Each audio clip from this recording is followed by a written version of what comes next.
Sponsoren, Familienangehörige, Mitglieder des Vereins und Freunde. Wir möchten Sie und euch ganz herzlich zu unserem diesjährigen Rollout begrüßen. Es muss leider online stattfinden dieses Jahr, aber trotzdem hoffen wir, Ihnen die Autos auf eine etwas andere Art und Weise präsentieren zu können. Mein Name ist Merle Kögel und ich werde Sie diesen Abend durch das Programm begleiten. Falls Sie Fragen haben, können Sie diese jederzeit im Chat stellen und wir werden sie dann zeitnah beantworten. Dann fangen wir auch schon gleich damit an, den Verein und Formula Student genauer vorzustellen. Dafür haben wir Familienmitglieder befragt und die Antworten aufgenommen.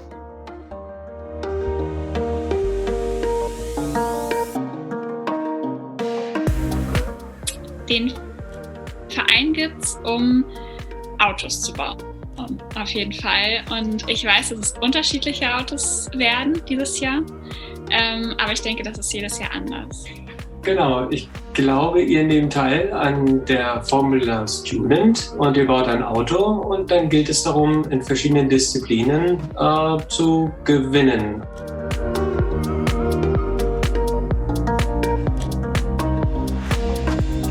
Ja, also das ist eine gute Frage. Mit Motor und ohne Motor. Das war doch letztes Mal Elektromotor und Verbrennungsmotor. Elektromotor ist auch mit Motor. Ja, aber Also driverless auf jeden Fall. Ich hätte gesagt Electric und driverless. Das wird bestimmt lustig. Treibstoff und ohne Treibstoff. Ist auf jeden Fall. Ohne Treibstoff ist mit Batterie, glaube ich. Ja. Also ihr baut auf jeden Fall einen Verbrenner, ein Elektroauto und auch ein driverless Auto.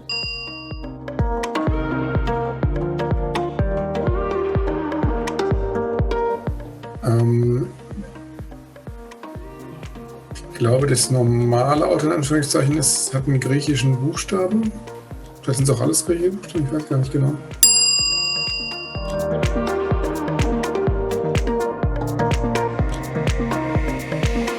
Wie viele Buchstaben war das? Ich schätze einfach mal, es gibt sie bestimmt gar nicht mal so kurz erst. Vielleicht so 1990? Ich zähle mal los. Alpha, Beta, Gamma, Delta, Epsilon, Psi, oder? Mu, nee. Boah, da kann ich glaube ich nur raten. Ich würde vielleicht mal tippen, 8 Jahre? Jetzt schätze ich einfach mal so gnadenlos weg. 12 Jahre.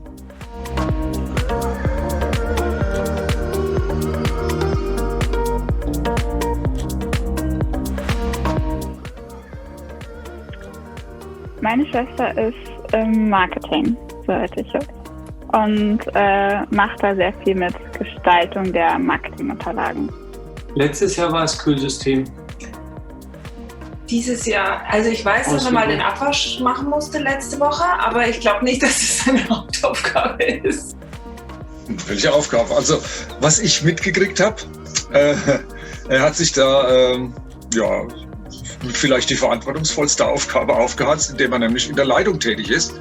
Wenn es sogar einfach der Oberleiter da, ne? Der Chef.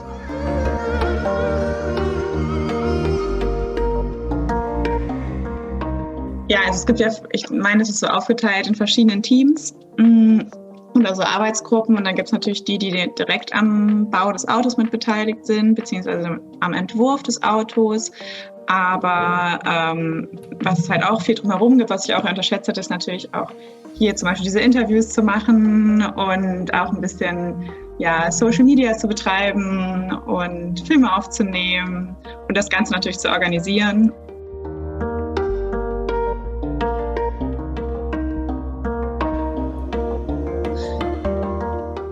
Andrea? Ich weiß es nicht, du weißt es bestimmt. Ein Heckflügel bedeutet bei hohen bei Geschwindigkeiten Abtrieb. Und Abtrieb heißt Haftung auf den Kurven. Die andere Frage ist natürlich von mir jetzt aus, braucht die das wirklich?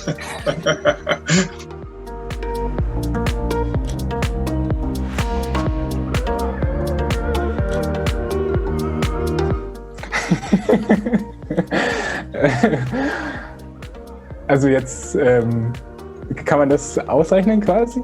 Oder ist es einfach nur Nachgefühl? Euer Auto natürlich. bestimmt natürlich nicht, aber kann ich jedenfalls nicht vorstellen. Oh. Schwarzenegger ist schon alt jetzt. Ich glaube nicht, dass der noch viel macht. Also euer Auto. Auf jeden Fall. Auf jeden Fall. Euer Verbrenner ja, das Elektroauto vielleicht nicht.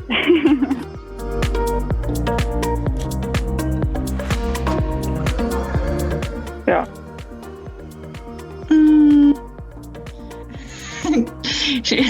Weil ihr so wild fahrt, oder? Es gibt ja auch so eine Art Go-Kart, die mit Straßenzulassung fahren.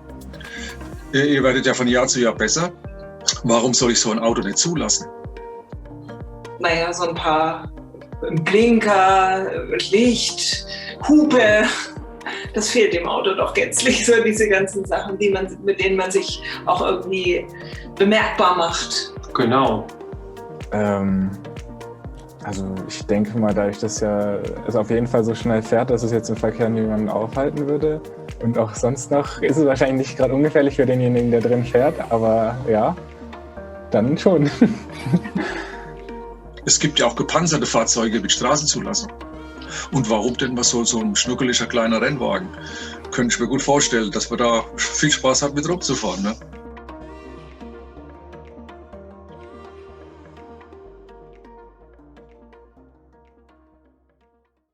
Es gibt nur noch 2 innovative Formen von Motorsport. Die eine ist die Formel 1, die andere die Formula Student.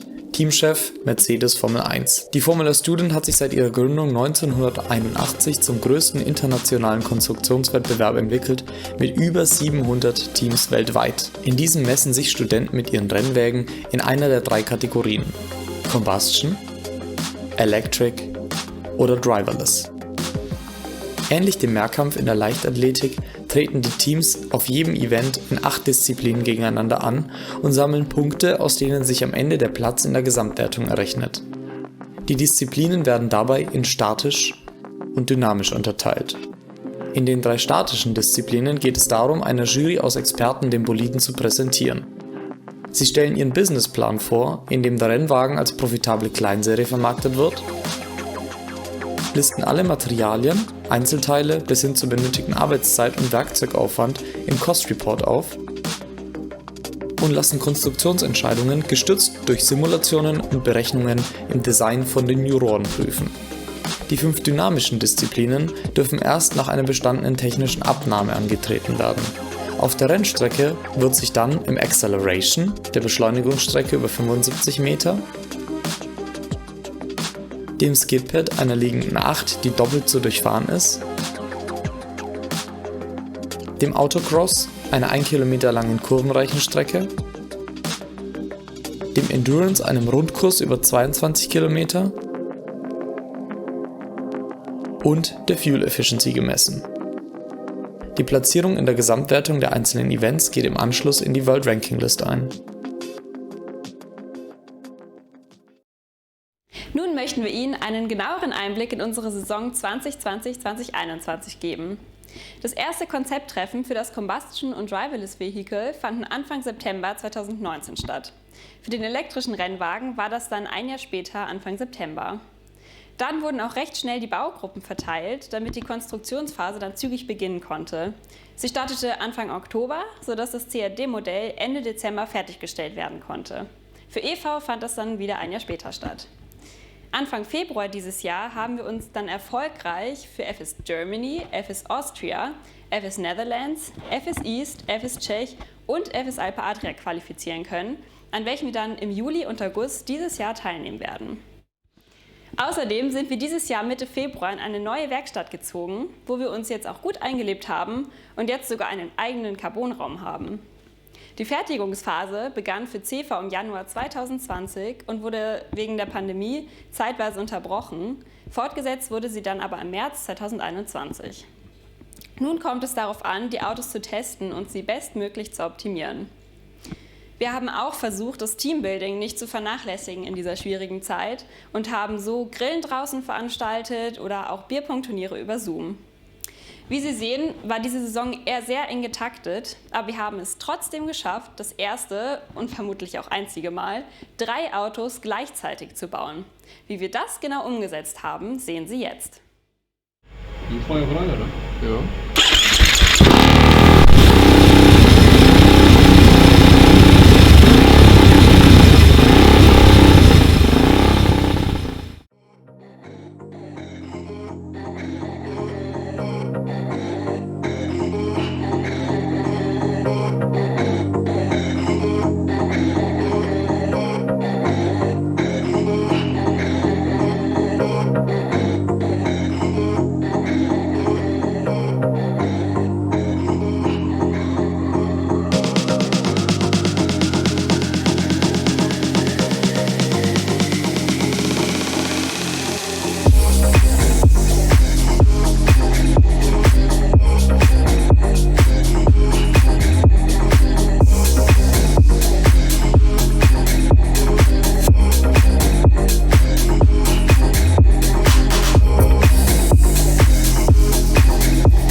freuen wir uns, Ihnen das lang ersehnte Verbrennerauto präsentieren zu können.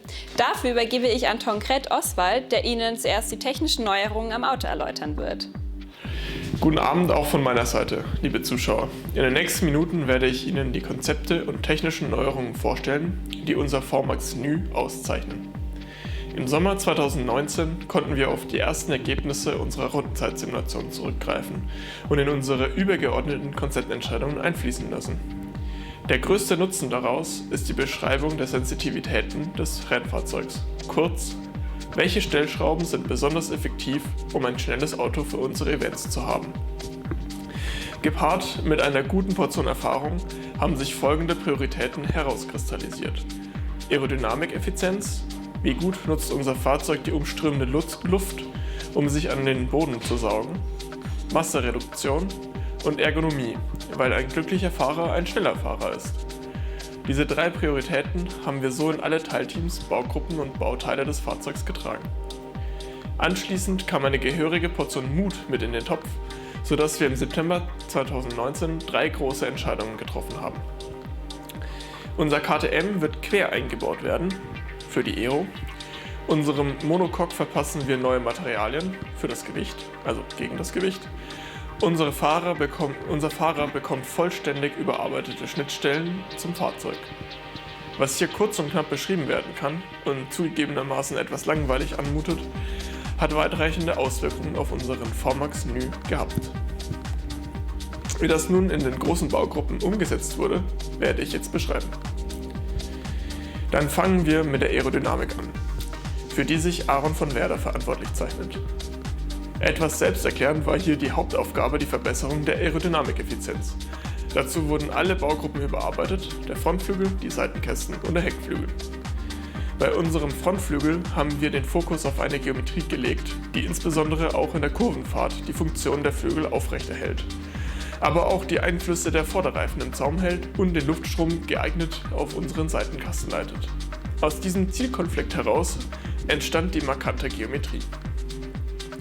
Unsere Seitenkästen erfüllen ebenfalls eine Vielzahl an Aufgaben. Über eine möglichst große Fläche soll effizient Abtrieb erzeugt werden. Dann muss die Strömung geeignet um die Hinterreifen geleitet, der Heckflügel sinnvoll angeströmt und die Abgasanlage und das Kühlsystem integriert werden. Klimaanlage haben wir nicht. Am Heckflügel gilt es, den Widerstand auf ein Minimum zu halten, ohne die gesamte Aerodynamik ins Ungleichgewicht zu bringen. Dazu wurde ein geschwungenes Hauptelement eingeführt und die großen Endplates optimiert. Doch damit nicht genug. Die Profilgeometrie unserer Flügelelemente wurde erneuert und ein neues Kernmaterial eingefügt, um die Formtreue in der Fertigung zu gewährleisten. Das großartige Ergebnis dieser Anstrengungen ist die Steigerung der Effizienz um 50% im Vergleich zum VMAX NÜ, dem Vorgänger. In enger Zusammenarbeit mit der Aerodynamik wurde unser Chassis unter der Leitung von David Lindemann entwickelt. Hier wurde eine vollständig neue Geometrie entwickelt, welche in allen Punkten den Anforderungen der Aerodynamik gerecht wurde. Hierzu wurden das Heck auf eine Breite von 320 mm reduziert, alle Verschraubungen mit Abdeckungen versehen und das Dämpfungssystem an der Vorderachse in die Geometrie integriert. Um beim größten Einzelbauteil des Fahrzeugs etwas abzuspecken, haben wir auf neue, steifere und festere Carbonfasern gesetzt, den Lagenaufbau in unzähligen Tests optimiert und sehr viel Detailarbeit betrieben. Am Ende des Tages können wir stolz auf eine Reduktion des Monocoque-Gewichts von mehr als 1/3 sein, was ca. 10 Kilogramm entspricht.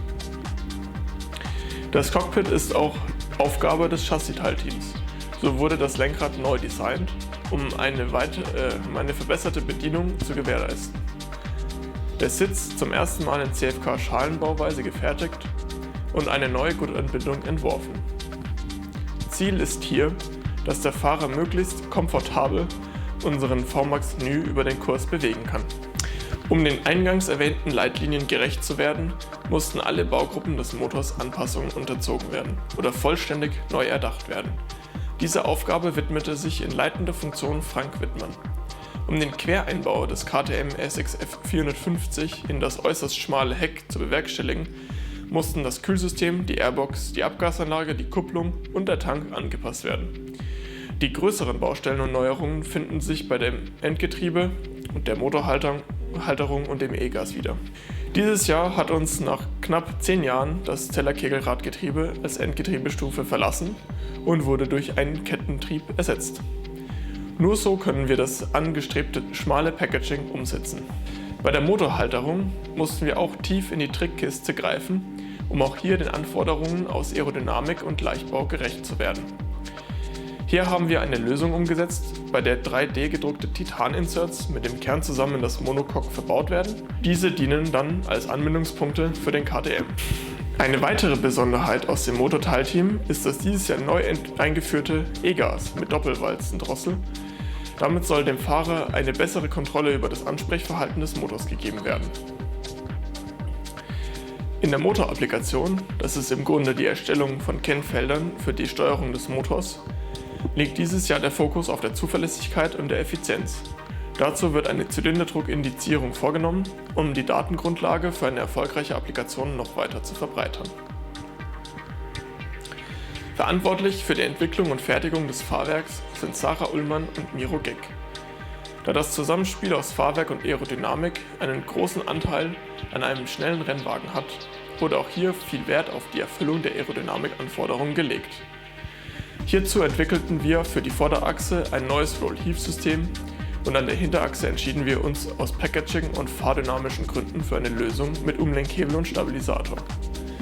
Das Gesamtsystem gibt uns die Möglichkeit, das Verhalten des Fahrzeugs beim Anbremsen und in der Kurvenfahrt einzustellen.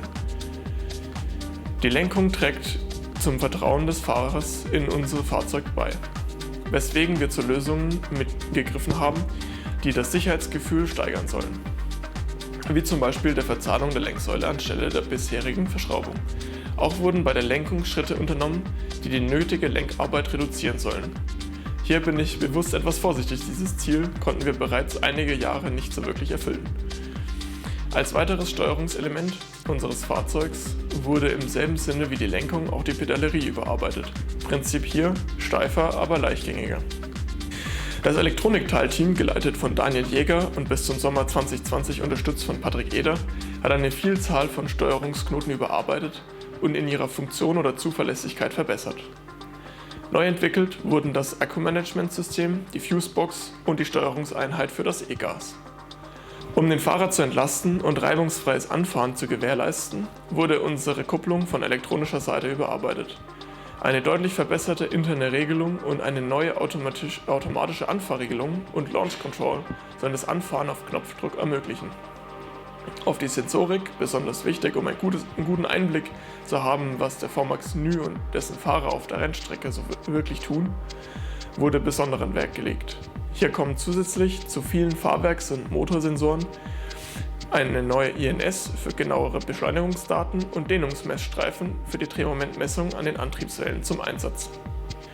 An dieser Stelle möchte ich mich ganz herzlich nochmal bei allen meinen Teamleitern und Teammitgliedern bedanken, die seit Sommer 2019 hart am VMAX NÜ mit mir arbeiten.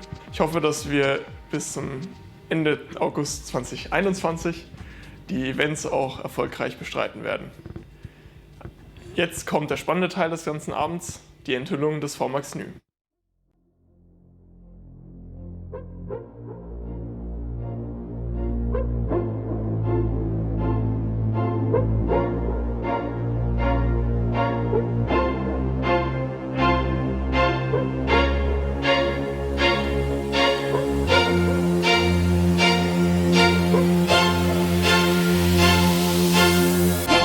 Shit, use your throne as my toilet seat.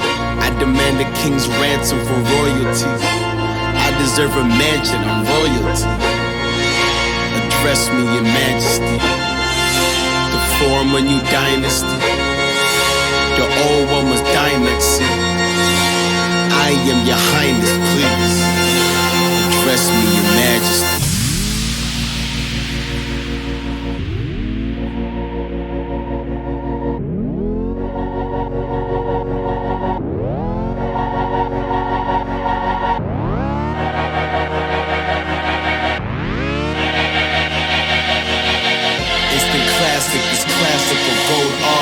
Urban black spin, black fisted Mozart.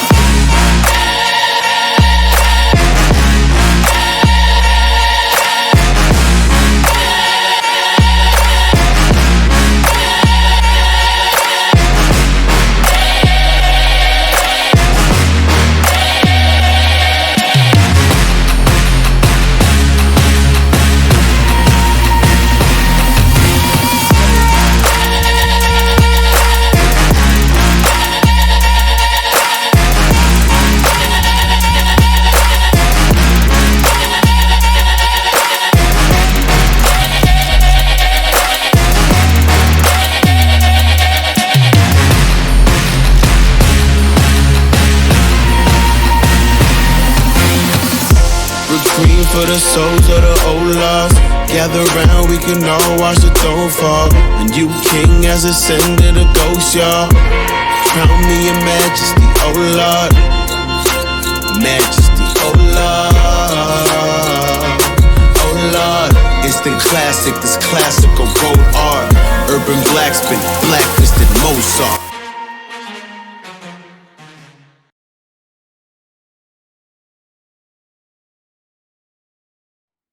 Damit sind wir auch schon am Ende unseres ersten Teils des Rollouts angekommen. Wir hoffen, es hat Ihnen gefallen und schauen Sie auch nächste Woche wieder vorbei, um unser fahrerloses Auto kennenzulernen. Außerdem erfahren Sie, wie der Alltag bei uns im Verein so abläuft. Vielen Dank für Ihre Aufmerksamkeit und bis nächste Woche.